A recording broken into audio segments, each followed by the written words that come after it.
How's it going? Great. How are you doing? Awesome. Yeah, I think that was a perfect segue to what we want to talk about now. Everybody, this is Jill Liledahl. She is going to talk to us about predictive inventory planning. She's been an entrepreneur for 6 years and then 3 years in-house, or 3 years as an inventory planner customer, and now working in-house at Inventory Planner because she found this solution so captivating. You were probably a power user right beforehand, right? Yeah, definitely considered myself an evangelist for Inventory Planner even before joining the team. So it's been pretty great to be on the team now. Now you just evangelize from the inside. Yeah, exactly. I was slipping people Post-it notes, store owners I would see, who seemed lost, and I was just like, here, try this. So I might as well join the team. Yeah. Awesome. All right, I'll let you share your screen and take it away, and I will find that link to the show notes for everyone here as well. All right, perfect. Thanks so much. Yeah, the previous interview was perfect when kind of queuing up some inventory planning and some different issues that are happening this time of year. So as Derek said, I'm Jill Liledahl with Inventory Planner. I was a Shopify merchant prior to joining the Inventory Planner team. So I took over running a 20-year-old Shopify company or e-commerce company. Came in, and it's safe to say that we had no system whatsoever for how to figure out what to purchase, when to purchase, how much. Our system was really walking out in the warehouse, looking around and saying, well, that shelf looks empty. We should order that. So now I talk to other merchants who tell me a similar story, and they're perhaps embarrassed about that, and they really don't need to be because I've been there too. So there's a better way to figure out how to handle your inventory control, what should be happening with your purchasing, and I'm glad to go into that. So really, let's talk about the purpose of demand planning, doing this kind of forecasting to figure out how you can level up with your e-commerce company. So really, for us, when we had this 20-year-old e-commerce company and we started using demand planning, one thing it did was really gave us a good look at our catalog, and we could figure out what's profitable, what's not, what's driving our revenue. And just to be full of cautionary tales here, I'll tell you another horror story that our most popular selling brand, we were selling below cost. Pro tip, don't do that. So we figured out we had to raise our costs, obviously. And of course, we had upset customers, but we could talk with them, just kind of explain the situation, tell them what was going on. And they understood. So obviously, we need to sell things at a profit in order to stay in business. That's just, I think, Business 101, or even the remedial class before you actually get to business school. They tell you that.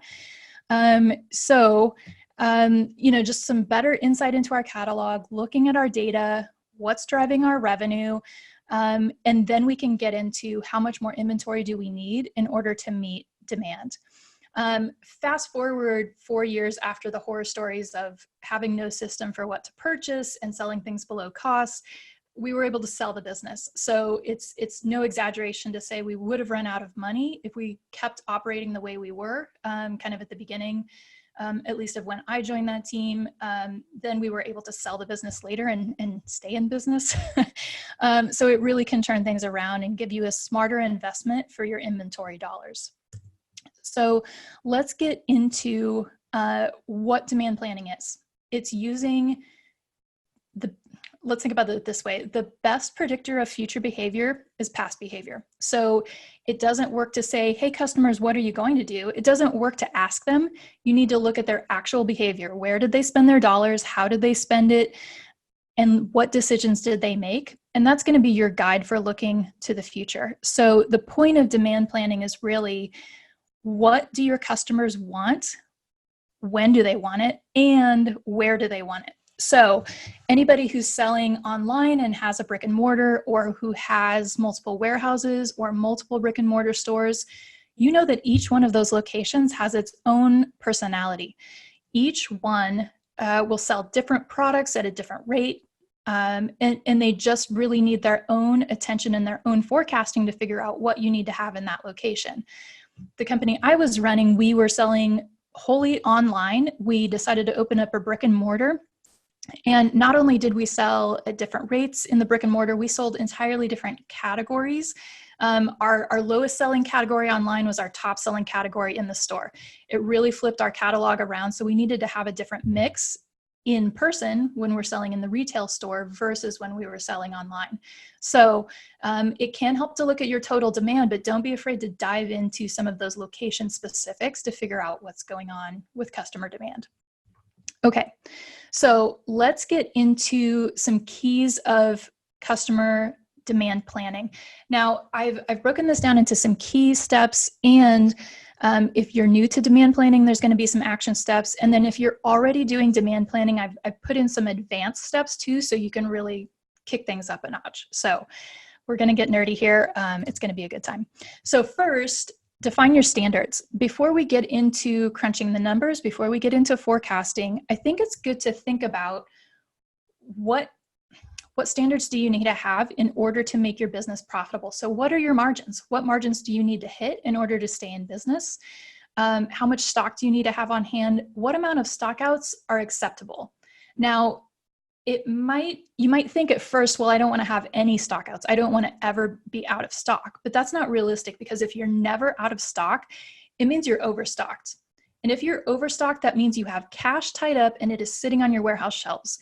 That cash on your warehouse shelves in, whether it's shoe insoles or it's other fashion items, it's electronics, that's not liquid. You can't spend it elsewhere in your business. You've got to sell it in order to make it liquid. So think about how much cash you have tied up in your warehouse and what that balance is between an occasional stock out and having the liquidity of cash that you need.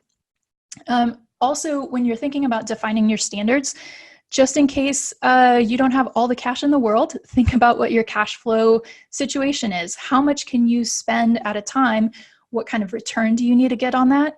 In what amount of time? And think these things through for how your business fundamentally works, so that you can use this as a guide when we get into this forecasting. This will guide a lot of your decisions. So for our beginners, let's think about your days of stock. Now, what is days of stock? That is another way of saying your stock cover. So for example, if I put in a new order and that order arrives, how long do I want it to cover? I want it to cover, let's say 30 days. That's a pretty standard place to start.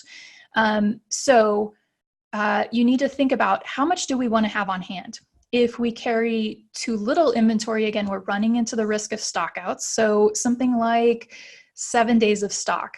Say there's a surge, something becomes really trendy, or you have a sale, you could really quickly sell out of that because you don't have a lot of buffer. You don't have a lot of margin there to work with. So think about your days of stock, and obviously keep an eye on your profitability. That's really the foundation of the decisions you're going to make here. Let's get into a little bit more on thinking about your days of stock. So very common to start at 30 days, especially if you have a domestic supplier and maybe your lead time, meaning the time between placing your purchase order and receiving items, is a week or 2 weeks. That means that you can get items on a pretty regular basis. If you have a surge in demand, that 30 days will give you some cushion so that you can get those items in. So a 14-day lead time and a 30 days of stock is pretty standard. That's a good place to start. If you have an overseas supplier, it's very common to have 60 to 90 days as lead time. So there may be manufacturing time in there. There may be time for customs in there. You need to think about all of these things. So a 90-day lead time, that can be really challenging. You're forecasting a whole quarter out for what your customers are going to want. So what do you think about for your stock cover, for your days of stock? If you have a very trendy item, you may still want to stick with 30 days of stock. That way you can still respond to those trends. It also means with a 90-day lead time, you're going to have 2 to 3 shipments in transit at any time. So that's good for trendy items. For fashion, electronics can be this way. That can work well to have 90-day lead time, 30 days of stock. If you don't have items that are as trendy, you can look at a longer days of stock depending on your cash flow situation. You can Also lower some of your costs if it costs less to ship one big shipment overseas rather than several small shipments.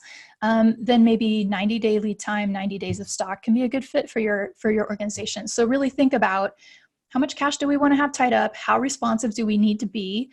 How trendy are our items?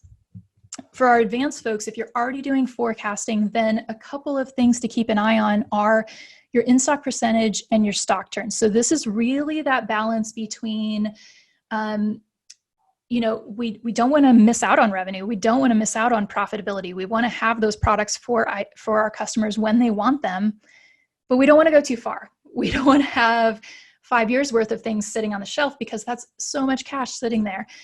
So a good place to start and for this would be, say, a 95% in-stock percentage, and then 3 stock turns per year. That makes sure you're working through your inventory, but you're also not too slim where you're missing out on some of that revenue. All right, next up, we're going to pick a forecasting method. So with demand planning, we're looking at, what do we do with our past data? We really want to hone in on what's that rate of sales that customers are demanding these products, and for each variant. So we're looking at the average rate of sales, and even better than your average rate of sales, if you can get sales velocity, which means number of units sold divided by your days in stock. If you can get that number of when you're in stock, you're truly honing in on how much do our customers want when it's available. That's going to give you a better look at your forecast than just using an average where you're looking at all the days, whether you're in stock or out of stock. Otherwise, you run the risk of perpetually under forecasting the true demand. So I think as a starting place for your forecasting method, think about, do you have seasonal items or non-seasonal items? For non-seasonal items, let's start there. If we're looking ahead to November, December, then what happened in July, August, September can be a good predictor of what's going to happen at the end of this year. We may need to take into account there's an increasing trend if we see increasing demand, but that will give us a good look at what is going to happen later this year. But if we have seasonal items, then it does not matter what happened this summer, right? It matters what happened last November and December, and even the November and December before, because we want to pick up on this time of year, here's what people want. So for our beginner forecasters, think about, what's the right reference period for our forecasting? So if we have non-seasonal items, we can use the last few months. If we have seasonal items, then we want to take a look at what happened the same time period last year. Okay, so think about that reference period. That's going to be really key to making sure that we're honing in on the customer demand.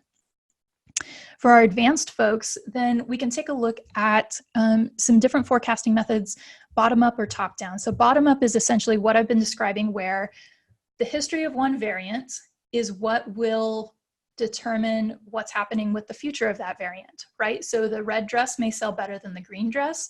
We want to use the history of the red dress to forecast what's going to happen in the future. That's bottom up, meaning bottom is the most granular level of your data, the variant.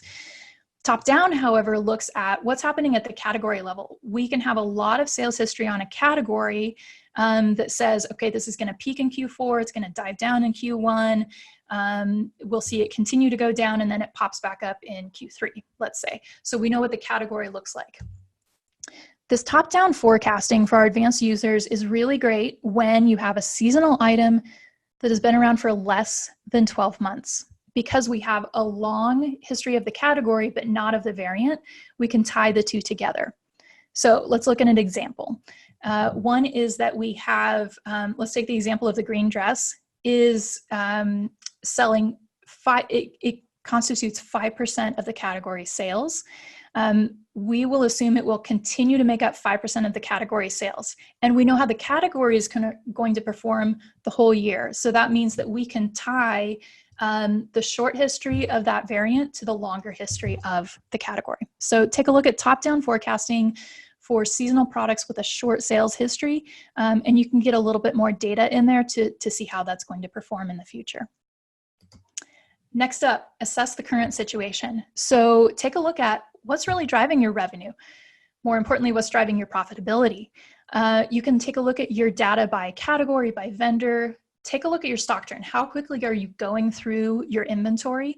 And once again, I'm going to remind you, I'm going to harp on this, take a look at your different locations. What's working and what's not.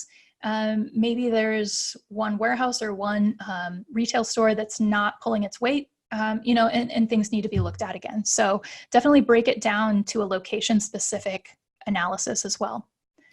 So for actually both our beginners and our advanced folks, I'm going to suggest starting out with an ABC analysis.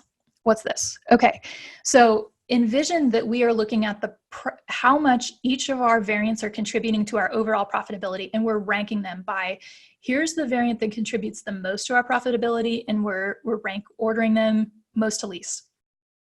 An ABC analysis says, okay, our top 80% of variants, that's our A-class items. The next 15% are our B-class items, and our C-class items are the final 5%. Okay, so we're really looking at, here's what's delivering, here's what's keeping us in business, here's what's making the profitability, the ones that are kind of on the bubble, and then the ones that are bringing up the rear here. So let's start with that bottom category, your C-class items that are constituting your final 5% of your profitability. Think about getting rid of those. Is it worth your time? Is it worth tying up the shelf space in your warehouse? Is it worth the time of ordering and maintaining and having that available? I think in a lot of cases it is not. That's going to be your call, but I think that's a good place to start and look at cleaning up your catalog. If you're only adding and not discontinuing some things, it may be worth cutting some of those things out. All right, let's go to the other side of things, A-class items. We're going to go to replenishment next, and those are going to be your highest priority items. So take a look at not running out of those. So not having stockouts of those items. Those are going to be the ones where you start with your replenishment, and then maybe the well runs dry on your budget for inventory, but you want to cover your A-class items first. Those are your highest priority. Okay. So that's where we're going to start with the ABC analysis. Then, so for our advanced stores, I'm going to get into this really interesting thing. So I'm working with a store right now who they have a high SKU count, they do high volume, rapidly growing, and they have come to me and said, hey, we want to reduce the amount of stock that we're holding overall. I mean, the point really is we want to reduce how much cash is tied up in our warehouse and make it a little bit more liquid. So they're growing rapidly. So the cash is not a problem, but how do they operate in a leaner way? So for our advanced stores, I think an interesting technique that we're trying here is reduce your days of stock. Just a little. So in this case, if we started out with 30 days of stock and we're selling a high volume, you may be able to drop that down to 27, 25 days of stock, and just shaving that off a little bit. Again, we don't want to get into the danger zone of a lot of stock outs, but think about how much cash that frees up for a high volume store, just cutting out that amount of inventory to have on hand. It's a huge amount. So for our advanced stores, you're doing high volume, take a look at reducing your days of stock. I think that could do some pretty interesting things financially and kind of clear up or kind of create some cash that you could do other things with, invest in other inventory, put it into marketing, different things like that. So, okay, so we forecasted demand. Now we need to look at what other inventory do we need? So this is really common when I'm working with stores, especially that are new to demand planning, to replenishment, and they just glaze over. There's so much data, there's so much information, and they just say, oh my gosh, help, SOS. So we're gonna get into just a couple key metrics that you can focus on to get started with your replenishment and help to make your decisions here. Okay, so we have our forecasted demand. We talked about the forecasting method. Then you want to consider what stock do you already have. So customers may be demanding 30 units and you already have 30 units on hand. Good, great. You've met demand for that period of time that you want to plan for. Check it off the to-do list. Or you have 30 units already ordered from your supplier. So take into consideration both in stock and on order items. Then the difference left over for the demand is going to be what you still need to replenish to meet the demand. And that's where we come in and we want to make some decisions about what do we want to purchase. You know, at least the businesses I've been involved in, you know, you have to make some decisions and just not purchase everything, you know, that might be on your radar, but you make some decisions and prioritize what do we need to have on hand that's going to make us the most profit and get us the best return on investment. So for our beginners, you know, we have that replenishment number, the number that we need to bring in so that we can meet the demand over and above our stock and our on order. So I want you to take that replenishment number and multiply it by your cost per unit. And then as a separate number, multiply it by your revenue. So the cost is going to be what you're paying to your supplier, right? The number of units you need times the unit cost. Then think about how much can it bring in? What's the revenue for that? And really that's going to be the profit, your return on investment for investing in that inventory. That's your place to start. You can rank order that. So maybe you find out that you have a variant that's going to profit, let's say, just a couple $100 over the next 30 days. And in the whole scheme of things, that's not a high priority for you. But you look at a different variant that's going to bring in maybe $10,000 over the next 30 days. That's obviously a much higher priority. So that just helps you to say, let's spend our dollars here first, and so on, and kind of work down the list. Next, for our advanced stores, we're going to go back to the ABC analysis and take a look at, okay, how much are we missing out on if we're not ordering today? So one store that I'm working with, we're taking a look at what do they need to order right now? And they've taken the approach that we're avoiding stockouts and we're looking at, you know, the items that have to be ordered today and tomorrow to avoid those stockouts. So they're doing sort of a just-in-time ordering. They're operating very slim. And you can take a look at that forecast lost profit. So if we don't order today, how much are we going to miss out on? Maybe it's a little bit, it's not high priority. Or you find out it's going to be a lot higher amount, and then you can put your attention there and your dollars there for replenishing.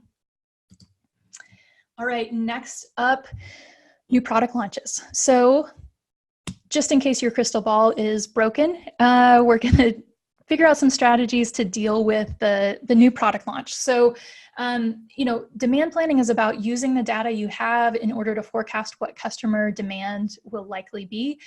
Obviously, with a new product, we don't have any sales history for that item. So the key here is trying to hone in on what's similar. What pieces of information do we already have that are similar to our new product that will inform our decision? So let's look at a couple different things. For beginners, take a look at the overall pattern of launches in your store. So I work with some stores that their customers love the new products and they go crazy, let's say for 3 days, 5 days right after a product launch, and then things drop off after that. So they need to be ready with a ton of inventory right on the get-go. Other stores, it's more of a slow and steady, you know, it's looking like a ski slope. It builds over time. So they can have a smaller investment in their inventory at first, see how it goes, respond to customer demand, and they can build up their inventory to have on hand over time. They don't need to make that big investment first. They can have kind of a smaller amount on hand. So take a look at the pattern of how your store performs. That might even break down by category. So you might have some categories that take off hot and others that are kind of a slow simmer as they build. So, you know, break it down a little bit and see what patterns you can figure out in your store. For our advanced users, we can dive into some of your option sets to see how things perform. So let's take a look at an example. So your option sets are going to be things like color, flavor, size, different option sets that you might have as a drop-down on your product page. Let's say that we are releasing a new style of dress. Let's go take a look at the color option set. So we see that for other dresses that we've already launched, we're selling 30% of those as green dresses, and we're selling 15% of those as red dresses. And then other colors are making up the rest. So that informs our new dress style to say we need to have twice as many green dresses in the initial order as we need to have red dresses. That is filling in some of that data. So we don't know for sure, but this fills in, okay, like products perform in this way, and that can help to get us to how things are likely to perform so that we can get some of that data, and then we can start forecasting for that specific product once it's been launched. All right. Then our final tip here is holiday prep. So everything I've walked through are really year-round strategies that you can use. Obviously, things are a lot more important for many merchants right now during Q4 and heading into Chinese New Year. This can be a really big time. So let's talk about how this may work. Let's work backwards. Start with the date that you need to have those items available on your website, in your store, in your pop-up, wherever it is, available so that customers can give you their money in exchange for that product. When do you need to have it available? Then work backwards. Think about the time for receiving. And this is not normal receiving time because warehouses are very busy right now, especially if you're outsourcing to a 3PL, you're selling on Amazon. Guess what? Everybody else is shipping into the warehouse right now too. So plan in some buffer time for receiving. Think about if you need to take pictures of that item once you receive it so that you can list it on your site. Plan in time for that. If you need to get it to influencers, shipping, again, customs, if it's coming from a supplier overseas, customs is going to be very busy this time of year too, so plan in some buffer there. That can be really hit or miss. It can fly right through customs. It can take a really long time and just get stuck. So think about that. Manufacturing time, iterations of a new product if you're working on that. So you're working backwards from the date I have to have it available for sale and kind of moving backwards from there. Then think about contingency plans too. If it's selling slower than we thought, if it's selling faster than we thought, can we replenish it in time? At some point, you're close enough to the holidays that it doesn't make sense to replenish it. You just need to be out of stock because it's just a few more days and you can't go through enough of it. So those are some things you should think about as we head into Q4 and Chinese New Year. For your beginners, talk to your vendors right now. Jill, we're running a little low on time. I want to make sure you have a chance to plug Inventory Planner. Perfect. Okay, I'll head through this quickly. So talk to your vendor now, beginners. Advanced folks, schedule in your markdown thresholds. Say if you have 100 units left on December 15th, how are you going to mark that down? So put that in your calendar as well. So those are some advanced strategies there. Okay, Derek, thanks so much for queuing this up. So Inventory Planner, as we talked about at the top, I'm a big fan even before I joined the team. I was a user for 3 years before joining the team for the last year and a half. So everything I've talked through is really the how it works, and Inventory Planner can help make this easier. So I think the point of Inventory Planner is to make your life easier. So we're going to show you this data. We're going to help to calculate the forecast, even in more complex ways than what I talked through today. We can hone this in a lot, and we can really help you out. So you can find us in the Shopify App Store. We also integrate with about 30 different platforms. So if you're selling on Amazon too, then you can find us there, and you can bring in all of that data so you can see your total demand across all of your platforms. Feel free to drop me an email if you have questions about Inventory Planner, but really, I'm an inventory nerd, so if you have questions about inventory, fulfillment, about replenishment, forecasting, please drop me a line. Glad to hop on a call with you, email with you, talk through your situation, and glad to work with you. So that's a quick look at demand planning, about inventory planning. So glad to join you today, and thanks, Derek, for the opportunity to talk with everybody. Yeah, and that was so spot on from content. As a non-operations focused kind of marketing side of the e-commerce business, I learned a lot, and I honestly was like, oh gosh, like I've never thought about like some of these concepts before, especially like the value of keeping inventory low to increase cash flow, because as a marketer, our marketing budget is constrained by cash on hand. Right, exactly. Yeah, you don't have any expiring inventory. You're very lucky. Yeah, well, I have expiring ads, so hey, there's something going on over here. Fair enough. but yes, indeed. And I think that lines up perfectly with our next session. We have a question for you in chat, but I'll place it in chat and I'll let you answer in chat so that we can move into the next session. Thank you so much, Jill. Perfect. And if you guys haven't checked out Inventory Planner, absolutely a phenomenal tool for predicting inventory management. I even linked to my review of it. I did a 5-minute recap video of what the tool looks like and when the best time to use it is for your store. So you can check that out as well. Thanks again, Jill. Thanks, Derek. Take care.